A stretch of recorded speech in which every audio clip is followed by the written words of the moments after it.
Jean, would you like to pick up that challenge? I wanted to say something you've already heard me, so I'm going to be extremely brief. I think that there are three areas in which the left maintains, very broadly the left, is in a very interesting state, and has historically been a kind of leader. What we've seen, I think, in different... So, the first is a kind of the politics of how you do some kind of regulation. Leaving aside over-regulation and leaving aside bureaucratic tips, actually, if you go back, there have been, over the last century, there have been a number of big economic changes, and Roosevelt came in really with a sense of how you could reinvent capitalism for kind of purposes.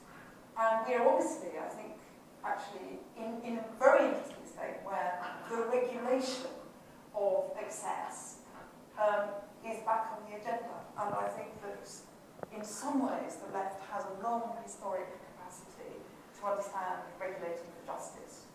And if they were prepared to own up, that might be an interesting area in which they could lead. Again, actually, I think regulation is very need reinventing. We need a whole of regulators, but a reinvention of regulation.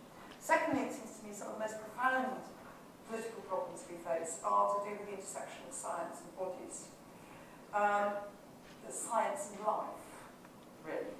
And politics has to make decisions in those areas and has to hold for principles and clear thinking about where morality falls and not let morality be, as it were, kidnapped by particular interests.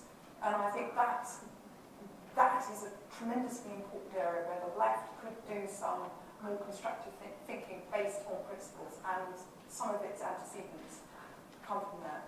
And thirdly, I think that the left has been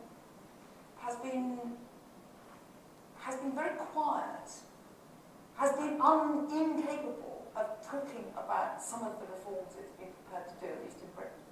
And these are actually going to do very often with women's lives. There has been some kind of transformation of children's lives. There has been redistribution in favour of women. These may not have all worked. Policies always have consequences. These were a pursuit of a kind of a justice. I mean, I think penal policy is one of the absolute nightmares, absolute scandals, absolute... That's another lecture, another debate. And yet, the left has been completely unwilling, the government's been completely unwilling to talk about what it is doing in the interest of everybody, which is around children's lives and women's lives. And, a bit of straight talking would always get you somewhere. So I think we've been rhetoric light in an area of actually really important reform, and they will rue their fear